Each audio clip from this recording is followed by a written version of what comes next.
Hello, everyone, and welcome to this week's episode of The Bright Side of Life. I am your host, Melissa Bright. Today, I am talking with Jason LaChance. Jason is the host of the amazing podcast called Knockin Doorz Down, where they have meaningful conversations around mental health and addiction and other challenges in people's lives. But like my podcast, his purpose is to help others not feel alone in their struggles and encouraging them to keep moving forward and knocking those doors down. Jason comes from a family history of addiction, and he too fell prey to it. So today he's going to share a story of that and how he was able to confront it and start living a more purposeful life. Jason, welcome to the show. I feel like I've been talking to you all day. How are you? Thank you, Melissa. It's a pleasure. You're such an awesome person. I'm well, thank you. Yeah, so that's an inside joke because we were just talking for the last hour. And it was a great conversation. So I'm excited to have another conversation with you. Yeah, Melissa, I mean, just your wonderful honesty, vulnerability. And I hate that we live so far away because I could see sitting out front talking with you and Brandon and just, catching up. You're my kind of people. I know, freaking all the way over there in California. I'll be on your side of the coast next week, though. I'll be in Montana. Oh, man. What a beautiful state. Beautiful state. I can't wait. My brother lives in Missoula, so wow. I'm going to go see him. Oh. See, people hear California, they think like, what's up, dude? And you're right around the corner from Disneyland. No, I live in the part of California that's more like Montana than it is like the OC and all that stuff. Trust me, there's more pickup trucks and chewing tobacco here than there is surfboards and, Oh my gosh. That's such a good point, though, because freaking California is so freaking huge. It's like it can't just be all coast and surfboards. There's got to be something like, I totally get what you're saying. As I tell people, I'm 2 hours away from the surf and 2 hours away from the snow. That's pretty good for me. Perfect. It's like the perfect blend. Yeah. Okay, let's get into your story. Let's talk about it. So I really want to just paint a picture for people because we're obviously talking about some addiction. We're obviously going to talk about mental health, but why don't you tell me a little bit of like what your childhood was like, how you grew up to kind of just give people this overall understanding of Jason LaChance? Two young parents, beautiful people, but emotional maturity was a different thing, and they both came from challenges. Home with addiction. My mom's dad an alcoholic, and my dad's dad, both parents addicts in one way, shape, or form or another. Primarily, looking back, it was the sex and love stuff. We've been able to trace a lineage of the LaChance men that it was a prominent thing. But my grandma was also that way. My dad's mom was prone to taking off, at his words, pardon it, people, but this is exactly as he said, the next swinging dick. My grandma was always looking for the next thing to fulfill her. So, I had those two people in my life. My mom, beautiful lady, mama bear, but wasn't always communicative, and my dad, an addict, primarily, truck driver, fell into crank, and some other drugs, through his own sexual traumas, molested by a man and a woman, very young age. And then being on his own at 14, he just didn't have the tools. So my parents loved me, but my dad's addiction, off and on, my mom tried to protect us from it. I didn't really understand till my teenage years. And then myself, sadly, similar stuff to my dad. I had an incident of molestation, and then my dad, in his using, we've been able to reconcile, expose me to pornography at a very young age. And sadly, in addition to falling into the alcohol, that was the thing, and substance, and it is, that stayed in my life the longest. Wow. Yeah. Okay, so I'm going to ask this just because you mentioned it on the other podcast. Your dad is now since sober. Is that correct? Correct. Yeah, over 20 years. Okay. So was your guys' addiction overlapping at any point or no? No. Oddly, people hear, alcoholic, they think, and I tried a good amount of drugs. Fortunately, none of it ever took, cocaine, opioids, stuff like that. Fortunately, my brain went, no, thank you. Yeah. Marijuana, probably like every other college student and stuff like that. Yeah. Just didn't hook me. No, mine really didn't start until my later 20s, which is a little bit odd, but I think that maturation of the brain, 26, also being in a very tumultuous, traumatic relationship, that there was a lot of verbal abuse, mental and emotional manipulation, gaslighting, physical abuse came in. It became my outlet. My brain went, okay, this is the thing that can turn something else on. I know a lot of addicts share, I was wanting to go numb. No, I was the opposite. I was wanting to feel. And I seem to only be able to enjoy myself, and in quotes, when I was drinking. And I became more social. I interacted with the neighbors. I was, more friendly. I had better time at concerts or whatever it was. Yeah. And it just slowly took over my life to a daily habit. Yeah. Did your dad ever point anything out to you like, hey son, I'm noticing this? Or did you have this like aha moment of like, oh, I might have a problem? I know I told myself or acknowledged a problem long before I was willing to do anything about it. My dad was always, there was times where he was, son, you need to talk. I don't think my family really knew that the drinking was a problem until one Christmas. I was up there without my kids. My family lives about 4 hours away.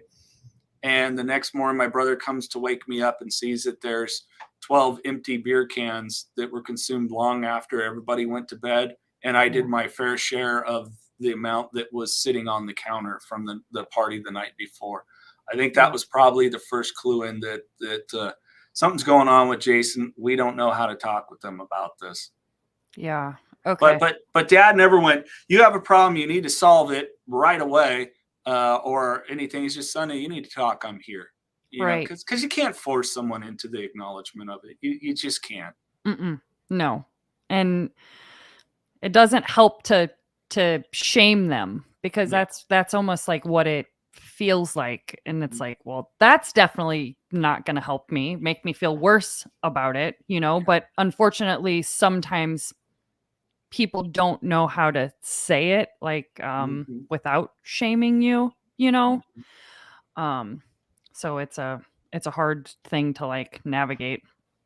It is. We're people. We're sensitive. We we really are. Men, we are, whether we want to acknowledge it or not. We are. And hopefully we're getting a lot more emotional maturity going on. But I don't think that there was, I think if my mom had said something like about what she was feeling, but she kind of, I think, helping my dad through his addiction, I think my mom got a little bit more hard, a little bit more closed off. And she's a beautiful person. She's the kind of person give you the shirt off her back and never expect anything in return. But we've been able to talk about it a little bit. But my dad, I can talk openly with. I mean, we've reconciled everything. We've had very mature talks about sexuality and pornography and trying to, I think, mask the insecurities by, look at this woman I'm with or whatever, which is such a terrible thing to treat another person as your shiny new toy. So, there was just a lot of that shame spiral that was there. And so it was the perfect excuse to remain a victim and continue to use. Yeah.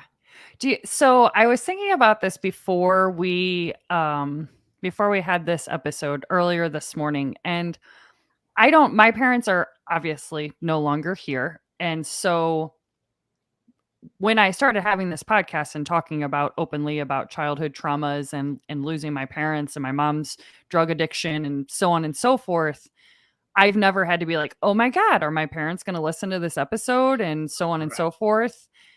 Have you ever like had any like, hey, don't listen to this episode, or just so you know, I'm talking about you on this podcast? Part of my recovery, I'm also a recovering people pleaser. It's one of my defects of character.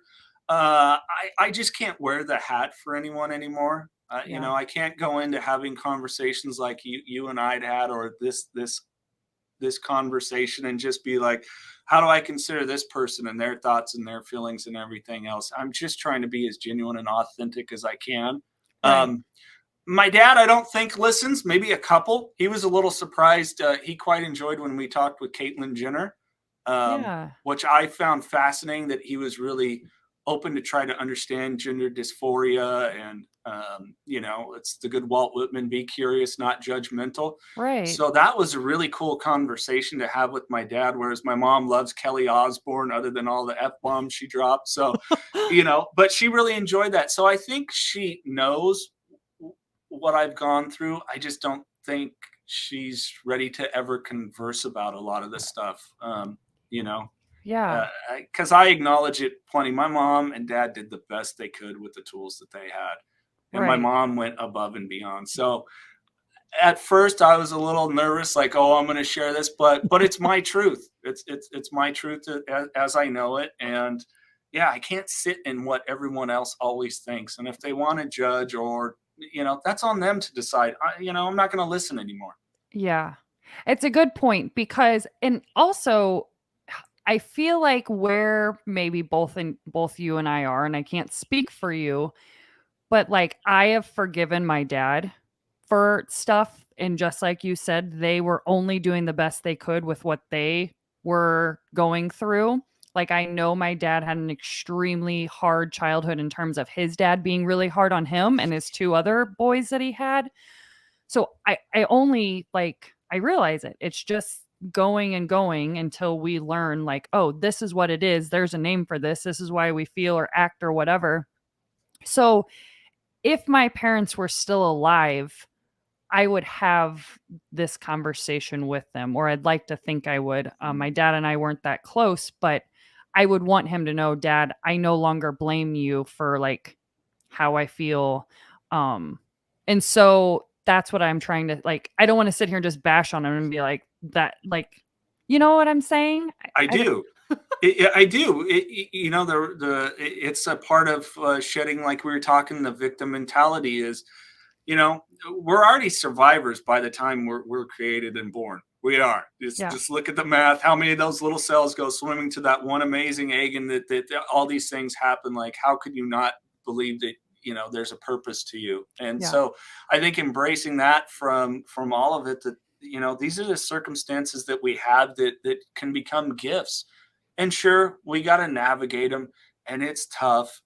Life is tough, but once you kind of start really working it, you can really find pure joy and beauty in this thing, and just those magical moments, Right. especially if you can be in the present, which, I have struggles with. But I try to do the best I can with new tools. And so I just, again, go back to one of my favorite quotes, that Walt Whitman, be curious, not judgmental. I try not to judge myself, the circumstances for where I'm at, and continue to be curious about what new things will life present. What can I continue to grow as a person, and hopefully bring, to still yours, the bright side to somebody.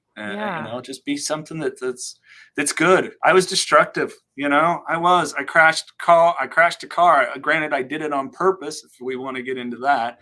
I was exhausting the little amount of money I had, making sure, okay, my kids got food and everything else went to booze. Yeah.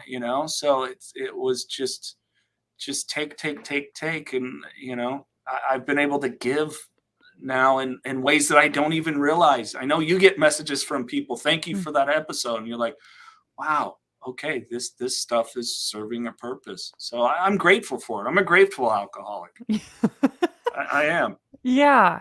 Do you feel like, okay, so 4 years sober, is that right? Or whatever you. Yeah, I've had different stabs at it throughout time. I'm not Okay. 4 years Okay. continuous, but really working the sobriety, it's been about 4 years. I did fall off during the pandemic, Mhm. but it's ironically connected to the lack of connectivity.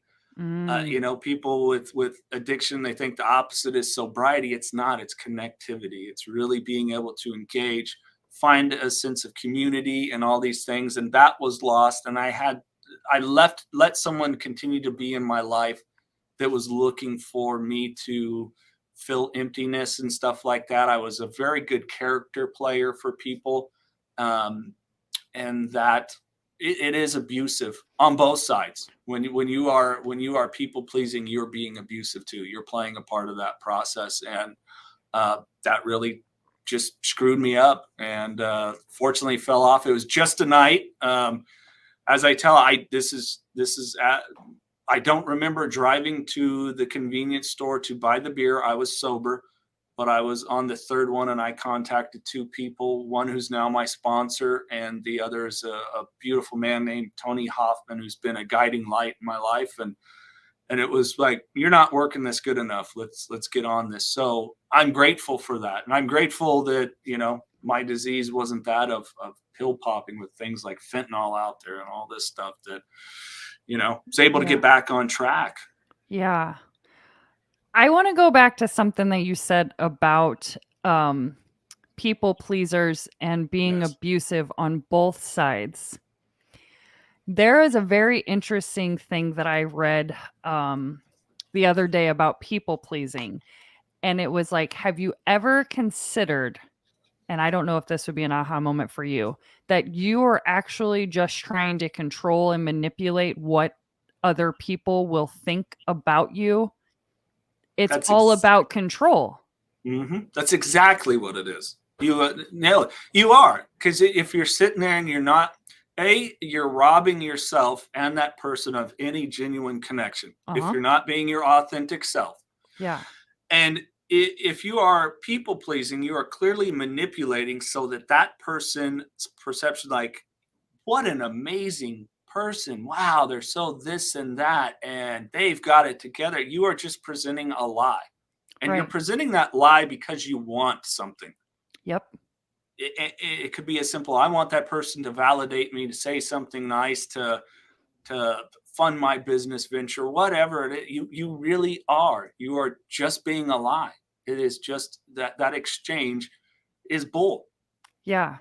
It, and when I read that, I was like, holy crap, it's totally true. You want to control somebody's the way that they see you, the way that, oh my God, she is so nice, or oh my God, she is so this, that, or the other, like you just said. And oh, that's a huge eye opener Yeah. for And me. people that are people pleasers, take a look at your track record of friendships, relationships, and how long they last. Because eventually it all comes out in the wash.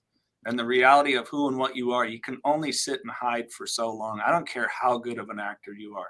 Your Yep. crap will come out and it will be evident. And the exchange of that person that you are being the people pleaser for, their true colors will come to the surface too, Yeah. because it is an agreed upon manipulation of one another. Mm, yes. Have you heard a people pleaser is just a parent pleaser? That's where it started for me. Yeah. So Yep. that's absolutely where it started. Oh, Oh, I was good at I figured it out pretty quick how to navigate and manipulate. I just did. Between the tumultuous stuff in the household. I'm dyslexic, so as a kid, it was okay. I'm going to fake that I can be able to read stuff. I started now having the worst memory.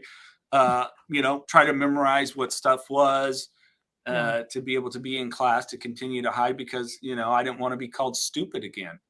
Right. So, we learn these survival tactics, and it's a survival Mhm. tactic pretty early on. Yep. Oh my gosh, the cute girl, this is what she seems to like. Okay, I can play that, and Yeah. I can be the edgy guy. I'll show up to 4th grade with a band shirt that'll get me sent home for the day. See, I'm a rebel. We do. We start doing all these things, that attention seeking in some way, shape, or form. Yep. So right. So right. I just wanted to point that out because these are things I've heard it, but then the more and more that I was looking into this people pleasing stuff, I was like, oh my gosh, this shit is crazy. It's freaking crazy. And it's just a wonderful excuse to stay a victim. Because when you people please, where's your boundaries? Exactly. None. Nowhere. Yeah. I mean, not to overshare, but I know that men, we can use our sexuality too. Everybody can, to manipulate. And I know, well, it's sad to say, well, this woman's nice to me. Am I really attracted to her? No, but she wants this from me. So at least if I'm engaging with her in that way, then maybe I can be fulfilled by making someone else feel special. And how crappy to do, especially in that way. I mean, but it was having no integrity when it came to expressing my sexuality in a physical manner either. That went out the door a long time ago. Yeah. I got to figure out how to ask this. Have you talked about your sex and pornography addiction a lot? Is it something you want to delve into? Yeah, I've actually spoken in classrooms about it, high school classrooms. Oh, shit. Well, okay. We're older than high schoolers, so let's go. Yeah, let's go. Okay. What did porn give you in terms of not the obvious, but in terms of being addicted? What were you seeking to fulfill or to void or to numb? Or am I totally off base with? Nope, you are spot on. The reaction we get no different than the addict of a substance. It really is. Or, if you're a sex addict in general, that pursuit thereof. And much like with my drinking, where one was too many and 20 wasn't enough. Same kind of thing. I remember instances, my kids going to bed and then putting them to bed 3 hours later. Here I am. It's not that I was necessarily pleasuring myself, which many people do, but I would be. That's the content I was consuming, and it's like, why? What the heck? Terry Crews, the actor, he talked about it going dark, watching porn until the sun came up. This thing is real. It does numb you. With the work I do at the nonprofit that I work for, we've encountered addicts that primarily helping with the treatment of substance abuse, but that 19, 20, 21, and I'm talking male and female, that have gone completely impotent. They do not have a clear-cut way on how to engage in that in a healthy relationship at all. And so, you're overactivating your serotonin, your dopamine and stuff like that. And I had it where, in my sobriety from alcohol, that I just couldn't engage with the woman that I actually cared about and actually liked and actually had feelings. I had so much guilt and shame behind it because I would have to picture some of this imagery to be able to climax, to be turned on at all. And that is just such an empty feeling that, I know a potential relationship ended because of that. It was like, I'm sorry, I've got to deal with this. And this is a journey I have to go on my own. And it takes a lot to reconcile that because, sexuality is such an innate part of being human. Right. That's a good thing that you brought up that I guess I didn't consider in terms of well, obviously I know how it could affect relationships, but I guess the shame and the guilt that you felt and the stuff that couldn't happen because of you being what'd you say? Overstimulated. Or yeah. Totally desensitized. Yeah. Right. Overstimulated, desensitized. I mean, that if you want to have a healthy, committed relationship, there's no way your partner can fulfill the orgy that you just watched. It's not going to happen. Yeah. And it's, you watch an action movie, at the end, the actors get up and walk away. But when you watch pornographic material, this is really occurring. This is really going on. and it's over fantasized, and they know the angles and the setups and whatever scenario and whatever your thing is that does it for you that day. There's no way that that can be fulfilled when you're trying to have a real relationship, maybe with someone that goes through depression, you go through depression or anxiety or all these different things. And, there's so many factors. It's not this thing that you can just turn on. Here you go. Yeah. It will wear your brain down. It will desensitize you. It will lead you to distancing yourself from your partner if you have one. And it will definitely affect you when it comes to that stuff, because you will, it can become a very much sexuality can become, unfortunately, a manipulation tool. Like I said, I used it. I had it used against me. And as a matter of fact, looking back, I acknowledge people that were going to do that, and I welcomed it because I wanted my rush. I wanted my fix. And that's why when people go, it's not really an addiction, sex or love or pornography, bullshit. Bullshit right away. Yes, it is. Yeah. The guy that goes out on the hunt or the prowl looking for the next thing, or the woman that wants to be validated in whatever way, bullshit. It's not. It absolutely is.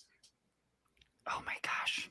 So many things I could say, but I'm not going to. But it's why not? Come on, it's probably good. Well, this is just not relationships, but people I have been with before that was just purely sex only. Sure.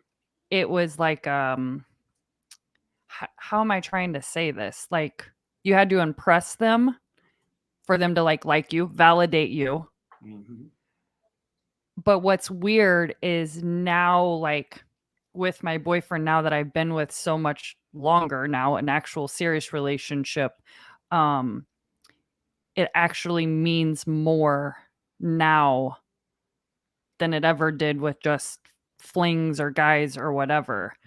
And it was like, because this person actually loves me outside the bedroom and isn't just going to get up and walk out the door, it means more, Yeah. And I'm like, oh, that's what this feels like, and that's what that feels like in terms of just essentially using each other. Yeah and real intimacy in that way. It there's conversations, there's breaks, there's moments, there's dedication to it, to, hey, no matter what, look, we haven't put time aside for that, and we need to communicate with each other in that way. Yeah, because it is a healthy part of communicating in your relationship. And I think people just build it up, and the rush isn't there or whatever. Well, here's a real fact. After 2 years, certain chemicals that are released in your brain, especially for women, they start to dissipate when it comes to that area. It's why there's more of us. It's how it works. We have these chemical reactions, and we go, this person, they look, they smell, whatever, however it is, all these subconscious things, well, they start to dissipate. So you're going to have to do the work. right. You want to keep that going. You want to keep showing that validation, especially, I'm a touch person. I know you are. My partner, she is. And so, we make sure to talk about these things and communicate, and it's good and healthy. And it's not like in the movies with all the great angles and everything else. And a matter of fact, we make some pretty goofy ass faces and all these things. Or there's hilarious moments and all these nuances that are really beautiful if you embrace what is real and get down to who and what you are. And it doesn't mean that it can't be or won't be exciting or, whatever it is. That's part of the exploration of it. Yeah, exactly. And I think that's the biggest picture that you have said. We were talking earlier on your podcast about, like, not everything is like the movies, or for like porn, like, it's not going to be that way necessarily. But then we have this idea, if we're watching these movies or this show or this porn, and then it's like, then we get disappointed or something because we think that this is the way it should be. Mm-hmm. And I have had to learn that, because I have definitely watched shows where I'm like, this is amazing, this is how it should be. And it's like we all have our shit and different stuff we're addressing in life and in relationships and financial issues and kids and work and everything. It's like there is no way that it is this perfect like it is on TV or No, nothing has a nice little bow and a button. mm-mm. And again, it doesn't mean, look, if you have fantasies, communicate those fantasies. Maybe there's boundary issues with your partner, or maybe that they have the same one. I don't know. Guess what? Maybe if you go, I want to be the pizza delivery boy, and it's like, yeah, I want you to be the pizza delivery boy. Okay. Yep. Whatever it is, it's however you choose and want to explore that in a healthy way. Yeah. And it can be, and it should be, Right. and it comes with that emotional maturity of accepting that, Mm-hmm. yeah, this is not about my fix. This is Right. not about my thing. I don't want to be snorted. I don't want to snort somebody else. Yeah. They're not my drug. They are not my fulfillment. So it's a beautiful thing to share when if you're struggling and you do the work, but it's going to take communication and honesty with your partner. Right. Did all this stuff come out at the same times in terms of you getting sober and you like pornography addiction? Was it just like I'm just going to address it all right now and go through it all, or was there one that came before the other? No, it came through I've had two AA sponsors, and they're beautiful men. The first, he really helped me kind of embrace going back to the joy of being a child. Like, it was the greatest gift. Sent me a gift card for Legos. He's asking me, what are you into? What's your thing? And I'm like, Yeah. well, I love movies and Star Wars and Legos and G.I. Joe. And he, wait, what did you say? Legos. And he's like, good. You are the type of mind that you, and I get it every time I build a set. My girlfriend, like, are you okay? Because I am so focused. There is nothing else going on in the world, period. So I'm down there on, whatever it is. Recently, I built this huge Formula One car because I love motorsports. Nice. Yeah. I mean, the thing is, I think it's 3 feet long. So he helped me find that joy in the inner child with me again. And through that, I definitely started I always felt bad about pornography from being a kid. I even understood, like, I'm a child. I shouldn't be seeing adults in this, these scenarios. And it wasn't just pornographic magazines or the friend that found the videotape in mom or dad's sock drawer, or, it could have been, movies. There was an abundance of movies, Yeah. Me and my brother are like, how did our parents let us watch Caddyshack at like a really young age, Yeah. Seductress in that movie, and nudity, and movies like that, there just wasn't a filter of, this is censored for you. I mean, I could go in as a kid and grab a Richard Pryor album, and I understood what he was talking about at 8. It's true. Eddie Murphy, same thing. Yep.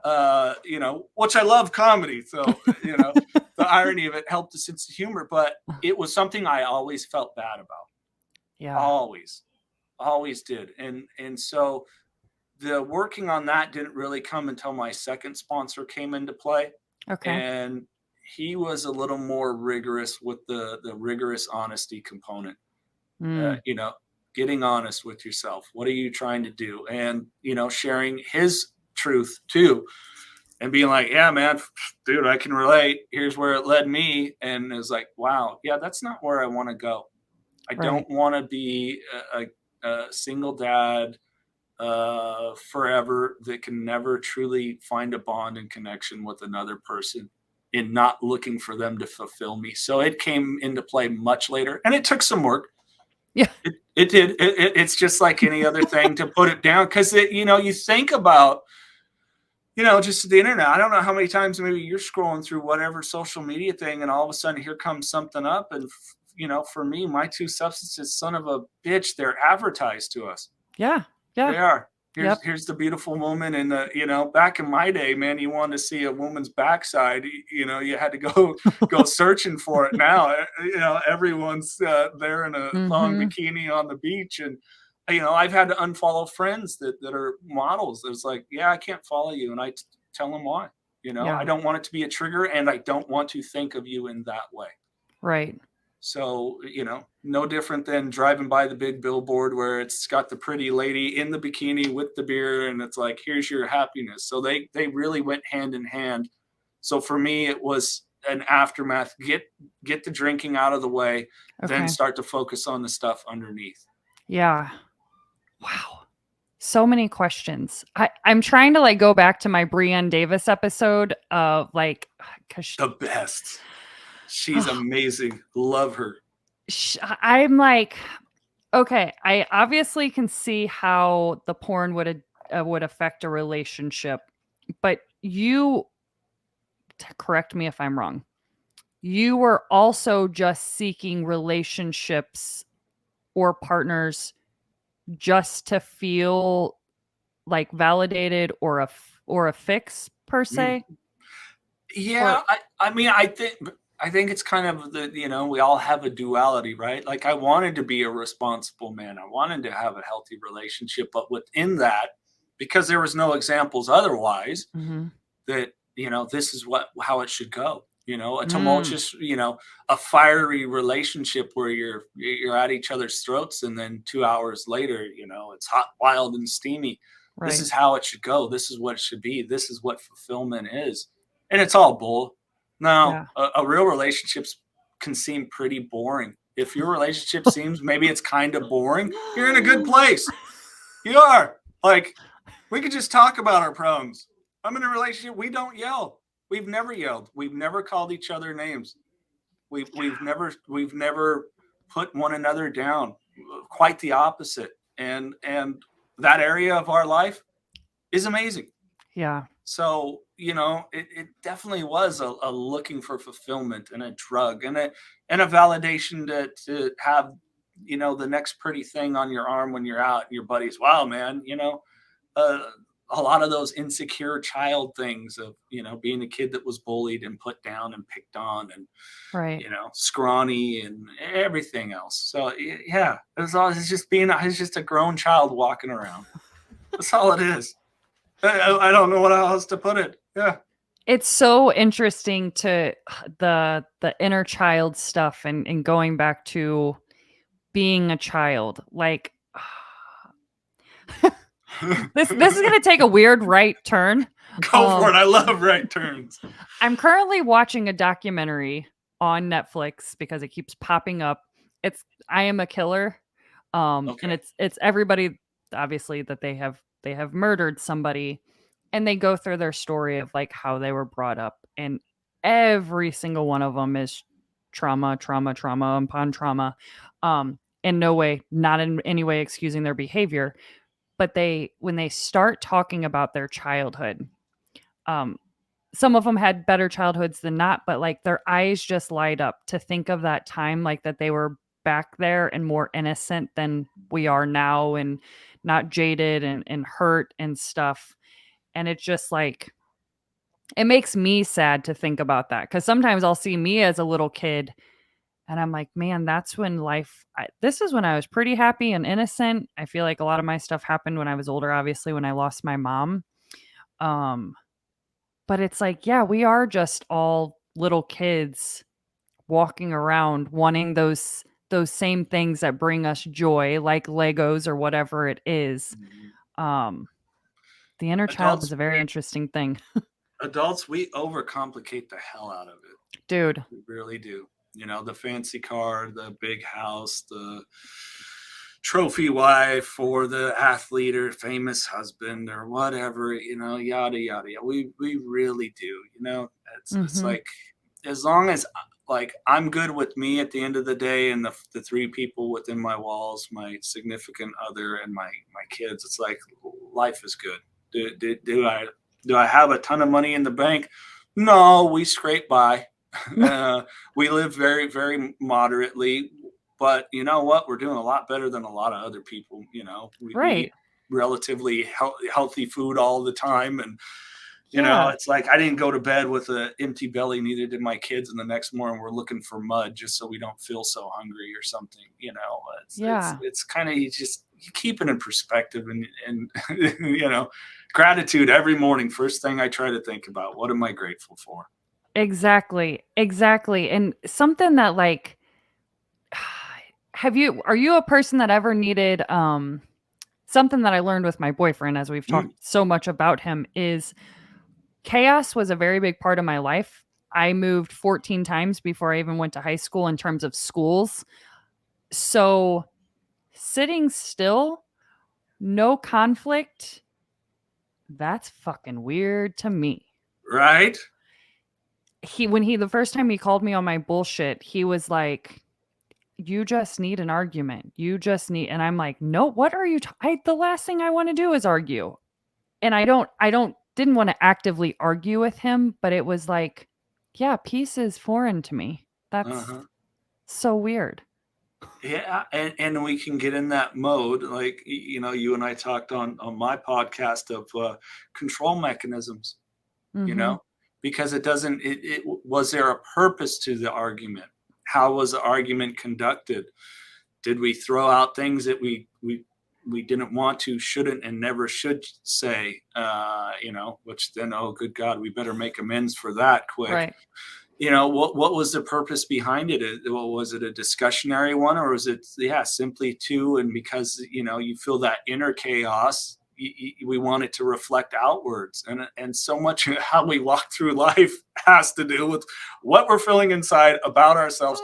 That is nobody else's problem to deal with. That we have to communicate. We have to get it out. Even as simple as I feel a little chaotic right now. I need a few minutes just to myself.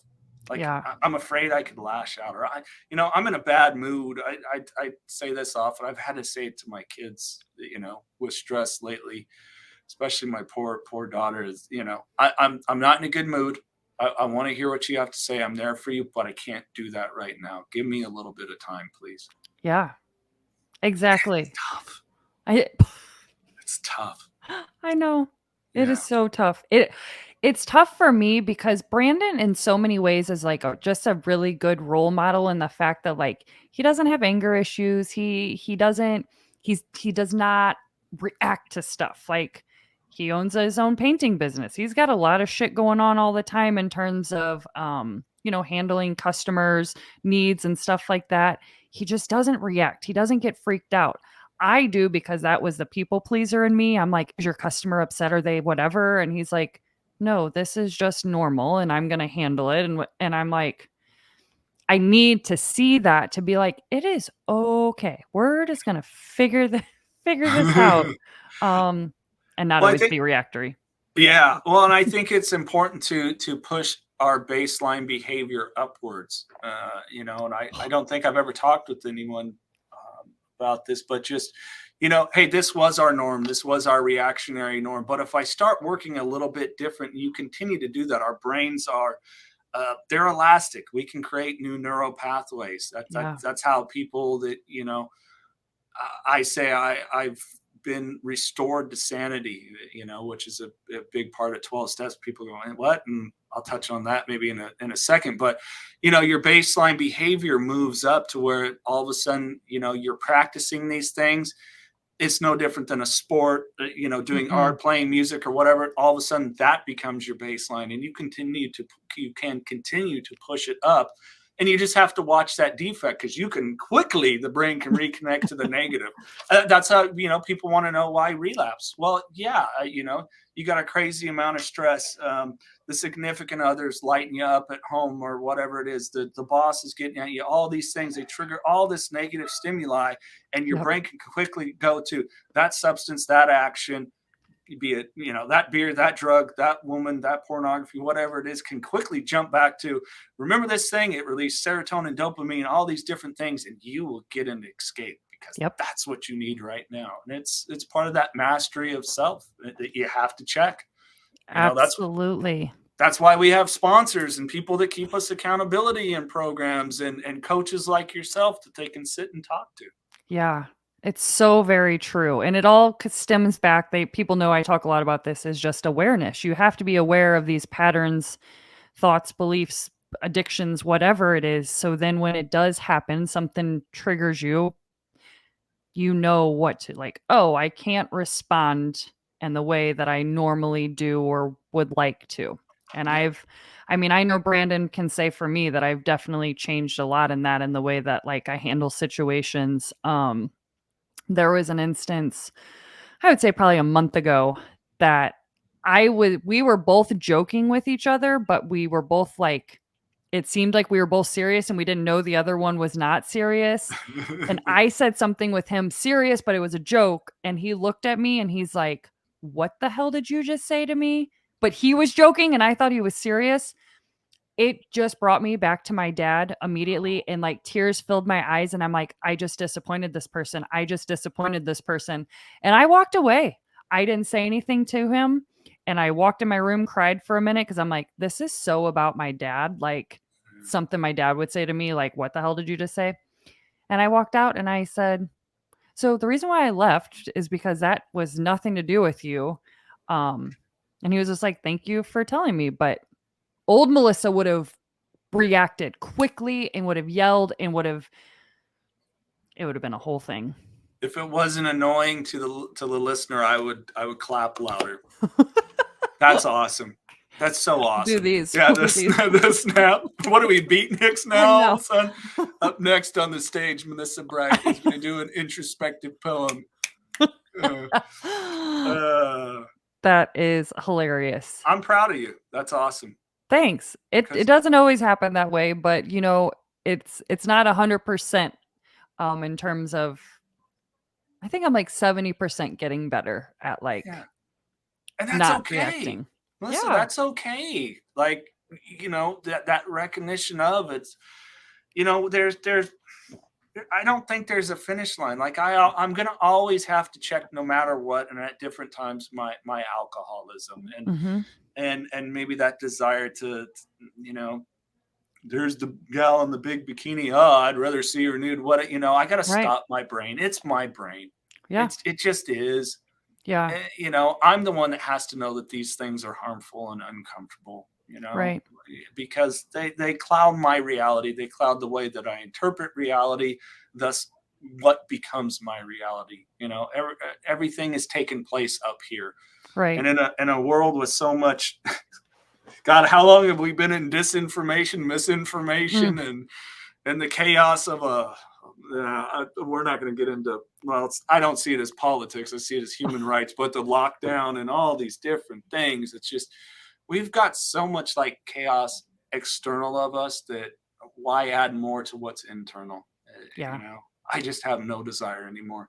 Yeah. I don't. And if it's someone that does, you know, I'm sorry, I can't engage with your toxic trait. Right. You know, with the exception of maybe the serial killer or somebody like that.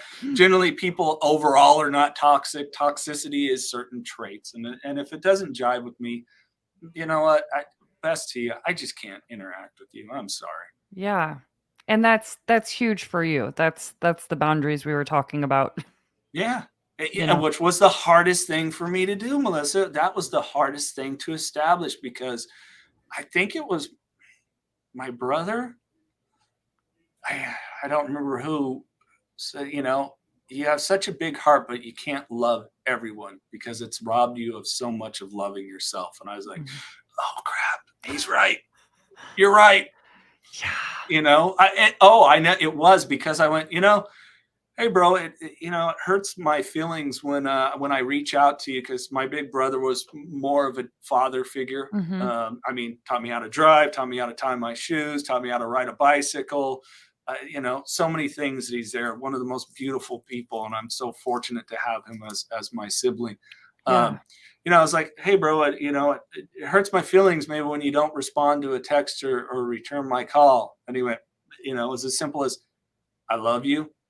Now I'm going to tell you what's going on with my life. And him and my sister-in-law are doing, you know, real estate development and, you know, I mean, real hands-on stuff. You know, we're not talking, you know, volumes of millions and millions of dollars where they're trying to change their life. And he goes, you're one of the few people that I do ever get back to. And it's like, oh, okay. Yeah. You know, so sometimes our perspective isn't the reality as it is. And it set in and I was like, wow, you're right. I mean, putting 12, 14-hour days into this thing, flying around the country, making new business partner, and if it takes a week, he didn't forget about me. He's just gonna, when he's got that time etched out, and so that was a big lesson for me. And oh, you're right, you do love me, and guess what? I can do that to people too. It's okay. I don't have to reply right away. I'll get to you when I can.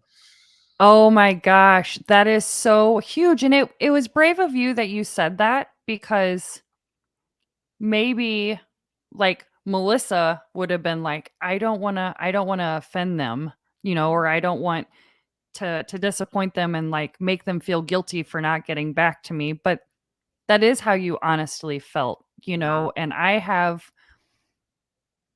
friends that have been mad at me for not getting back to them. And it's like, man, we're at all doing different things in our lives, all got different schedules, all got different age kids. Like, instead of just like all of a sudden being guilty, why don't you ask, like, hey, what's up? Because maybe there is shit going on in this person's life, instead of just immediately being like, why don't you get back to me? But that's huge that you just said that. No, thank you. Yeah, we can get so myopic, can't we? Just into our own stuff. Yeah. And that's when I'm like, oh yeah, it's not all about Melissa's world. That's right. Yeah. Sometimes we got to get the heck out of our own way. Sometimes that's a policy we can do. Just get out of our own way of thinking, and somebody else is going through something else too. You don't know. Exactly. Exactly. And sometimes, like, this is going to sound really bad, but sometimes I'm happy to hear that there's something going on with somebody else, because I'm so fucking tired of dealing with my own bullshit up here that I'm like, tell me your problems, please. Yeah. Maybe this is why I like this podcast so much. Well, it's great because it gives you a relevance back to, okay, I'm feeling some very normal things. Yeah. I'm not the only one with the challenges. And what would life be without challenges anyways? Come on. Oh, dude. If the TV dinners wouldn't destroy our innards and everything else, and thus reflect outward and whatever, we would just be these overindulging creatures. And and I think it's a part of just engaging that self-responsibility and that, hey, it's all internal stuff, man. It is. It is. Something I wanted to tell you before I didn't want to forget is that I feel like recovery and addiction and stuff, it's so important that you said that sometimes you'll have to, I don't want to say address it, but just realize that it could at any moment be something that you really have to be mindful of, and be like, I'm not going to go grab that beer or go turn on the internet, or not turn on. You get what I'm saying? Yeah. Because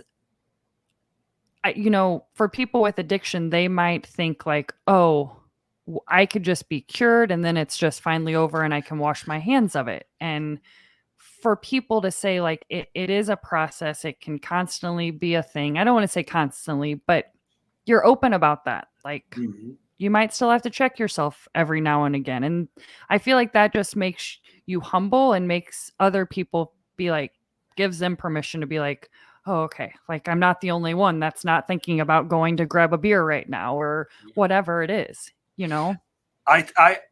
For me, the beauty of it was seeing that I'm significant and insignificant all at the same time. I had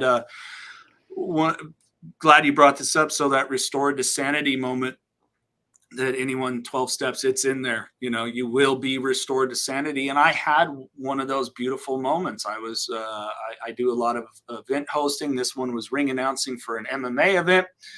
My thing, because people offer me a lot of drinks, just get me a tonic water with some lime in it. Well, I asked for that. No, they delivered me a vodka tonic with lime. I took a big swig. I did swallow. My sponsor's like, don't worry, you didn't intentionally fall. But my mind went to automatically, it was, where's the nearest garbage can?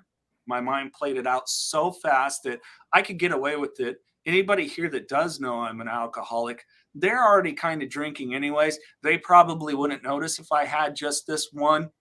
And I could probably completely be sober, cleaned up by the time I get home to my kids and my girlfriend and everything. No one would know, but I would know. Right. And what a lie, because 1 is too many and 20 is never enough. And I think that's the thing when we get to that point that, you get that sanity back. You start to think about it, right? Like social media, what's this DM? Who's Mm-hmm. Susie X, and why is Susie X in a bikini? And like, hey, I saw your profile, and you could start to fantasize and everything else and see what rabbit hole you can go down. But where's that going to lead me? Going back to that kid that already felt that same shame, guilt, everything else. So it's playing that out. I mean, literally this morning, Snapchat, get the direct messages, and it is, and there was complete nudity and everything else, and whatever the lady was doing to herself, all that, and it's block. It's block, and that's the thing that I have to do. It just is. Yep. It's the world that I live in and how I have to maintain me. Yeah. You should be so proud of yourself. Thanks. I am. I am. And as you should be too. And everyone that's hitting any of that battle head on. You really can. We can break cycles. We can break, whether you believe it or not, generational trauma is true. You shared it. Your dad and his siblings were treated, he treated you the way that they were treated and so on. So was I, and everything else, so it can stop with us. You do have that kind of power, and Absolutely. You don't have to do it alone. Right. You literally do not. I guarantee there's people. I don't know about you. I get messages. I'll talk with people. Yeah. I absolutely will. You do that. That is your work. Exactly. You literally do that for work, Yep. It's a part of my work with the nonprofit I work with. There's people out there. You don't have to suffer in silence, whatever it is. Exactly. That's the whole point of this. I just don't want, literally, we get so fixated on the way that we think the world is or should be, or something we're missing out on, or whatever it is, wherever. FOMO's so real. Dude. And like, I just want people to know, like, whatever it is that you're feeling or thinking or not feeling adequate enough or whatever, like, we're all feeling that, or we're going through something else, and it's okay. Because I have went through all that shit, not feeling worthy enough, not feeling rich enough, not feeling accomplished enough, not feeling skinny enough. I mean, you name it. I can go down the list, and yeah, because then what's the next thing we pick apart? Dude. I've got a buddy that a beautiful woman, and yes, she does professionally make a good amount of her income because of her looks, but she's gorgeous inside. But then again, it's like I even said, it was another surgery. It's like, why? Your face didn't need to look any different. Your boobs didn't need to be any bigger. I mean, you're in phenomenal shape. Like, how much can we continue to pick ourselves apart until there's really like nothing to love? Like, right. Like how do you know? My girlfriend and I, we want to get into better shape, but there was some moments of put down. It's like both of us, like, I find that attractive about you. What are you talking about? I think it's one of the gorgeous things about you. And right. She'll complain because she's got this beautiful long curly hair, and like, oh, it's so tough to manage. I'm like, it's gorgeous, whatever it is. So, same kind of stuff. I'm, I guess, a little bit still.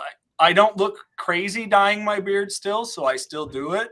But when I get to that age where like that dude looks nuts with the dyed hair and his dyed facial hair, but it's like, I kind of like when the gray peeks through. Really, babe? Yeah. Okay. Thank you. And, I'll keep that in mind. It's just, right. I'm 44. I'm getting older. Just is what it is. Welcome to it. It's how life goes. You don't look like you're 44. When you said that, I was like, really? I didn't know that. Oh, thank you. I appreciate that. It's just lucky genetics, I guess. I don't know. I always joked when I was in radio, like, people, you're not what I expected you to look like. And I said, give it 15 years. I'll Dick Clark it, all of a sudden look young. Then, there you go. Oh my gosh. There is somebody that you look like, and I cannot freaking think of his name. The guy on It's Always Sunny in Philadelphia. Not Charlie Day. You obviously... And I've tried to speak with him too. And why am I drawing a blank? Yeah, He's got that great show on Apple TV too. He Mythic Quest. does?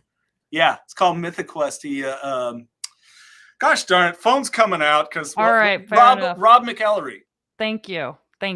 Yeah. Yep. It's. I was like, you were talking. I was like, oh my god, he totally looks like him. I think it's the beard. Yeah, I think it's the beard for sure. Yeah. Oh my gosh. Okay, I'm gonna ask you a introspective question. If there is one thing, I'm gonna say sobriety, recovery, healing journey. What is it the best thing that it's taught you?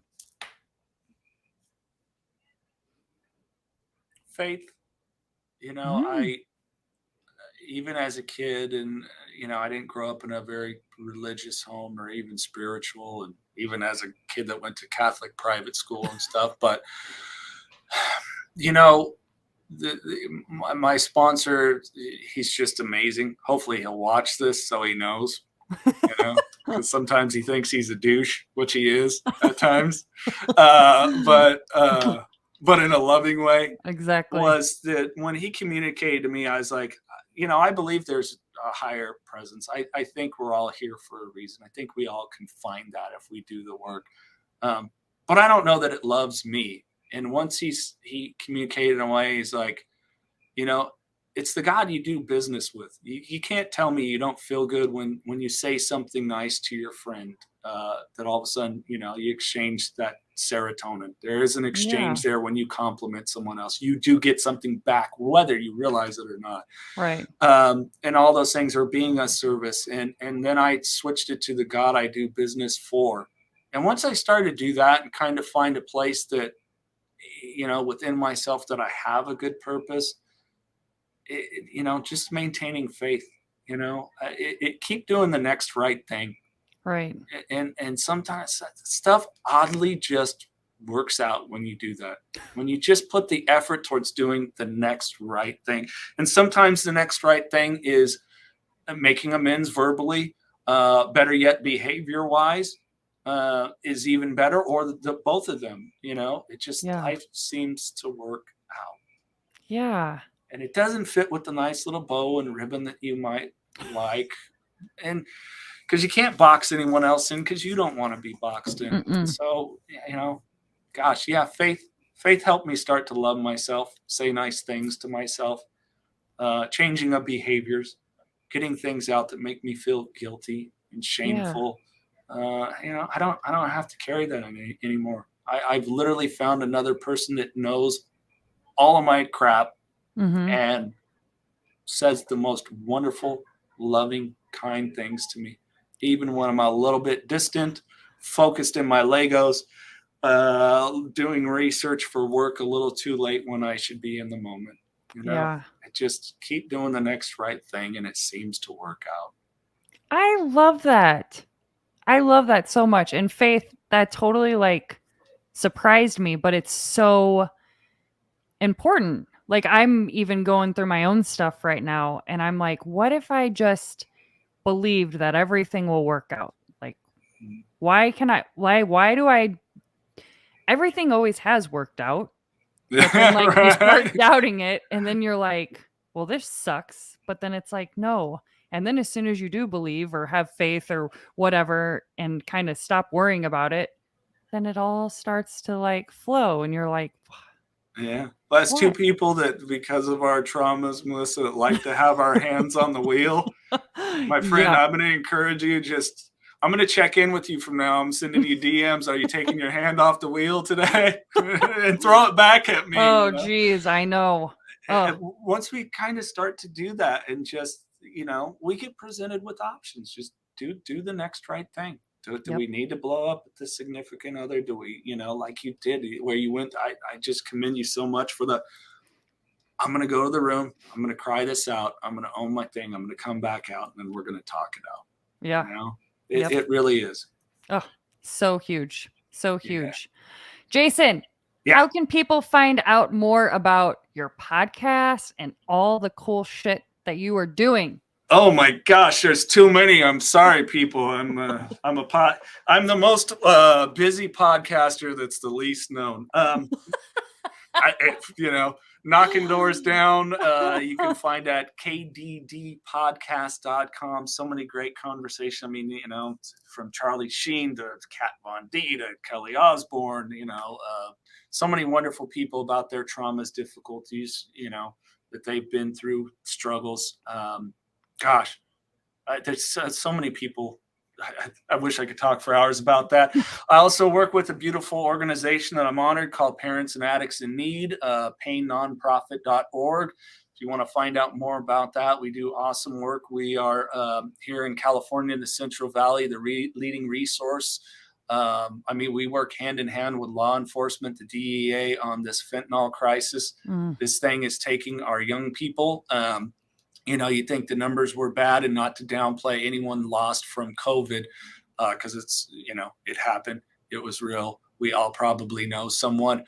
Fentanyl is taking it 10 times faster and quicker. And with the way that the drug dealers, the cartel, the stuff's coming in, it's taking lives first time, experimentation, maybe as we did in our youth.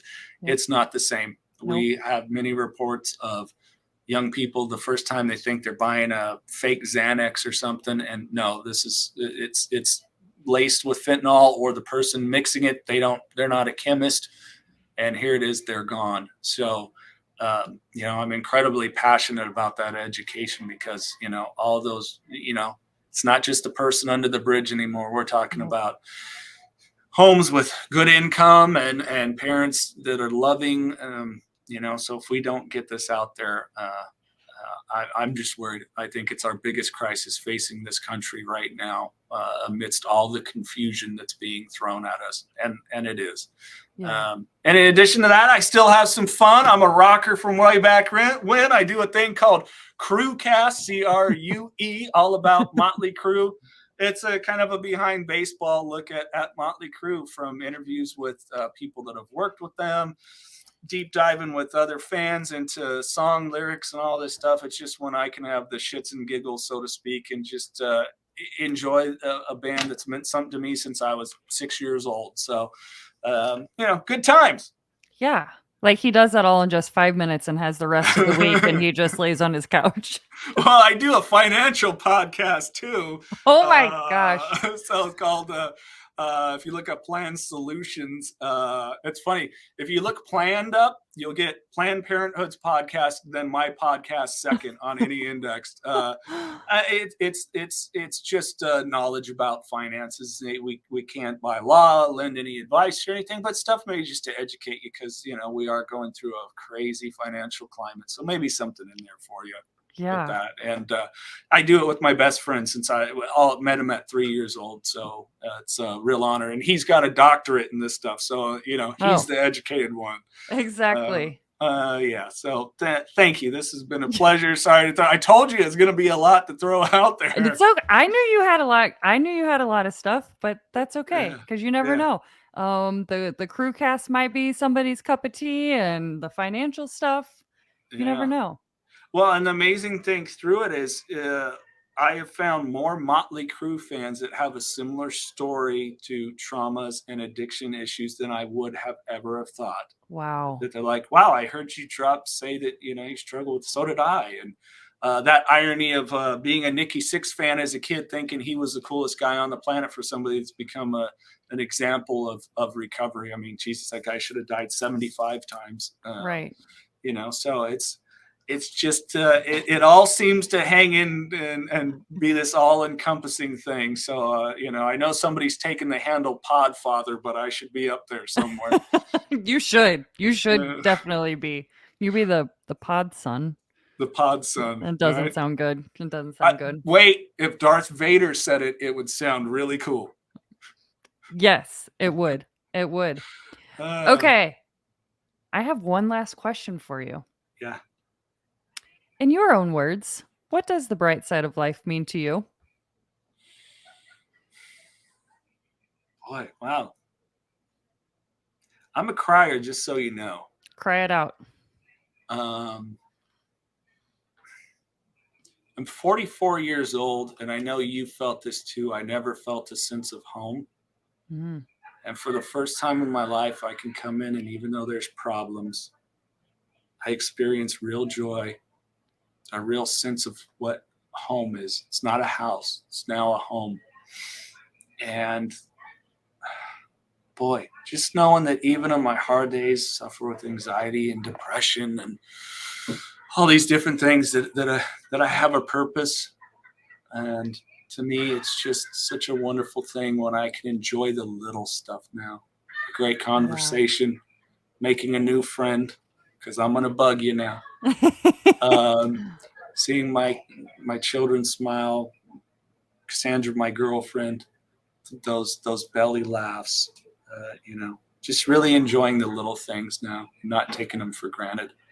I think that's the brightest shining light of joy in my life right now.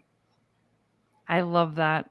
I love that. And so, I mean, that's literally what my answer usually is around the bright side of life, because for so long I thought it was, oh, it's going to be this place that I get to. And yes, I have gotten to the bright side of life, but it's also a journey that will always continue to be the journey, and appreciating those things, even though there's whole other crap going on, Yeah, destination syndrome is real. I just would encourage people, don't get stuck in it. No. Because I had before my children, I owned one of my dream cars. Was I any more happy? No, I had a cool car. Didn't really say anything about me internally to myself. Sure, I worked hard, and it's a thing. Guess what? My son was on the way, had to sell it, sold it to one of my best friends. 3 weeks later, he was sideswiped and it was totaled by a drunk driver. So it's it's just a thing. So don't get stuck in those things. Experiences, like genuine experiences, real experiences. Man, that's the good stuff. Exactly. That's like this stuff. Episode. Yeah. Exactly. I love you, Melissa. You're awesome. Thank you, Jason, so much. I appreciate it.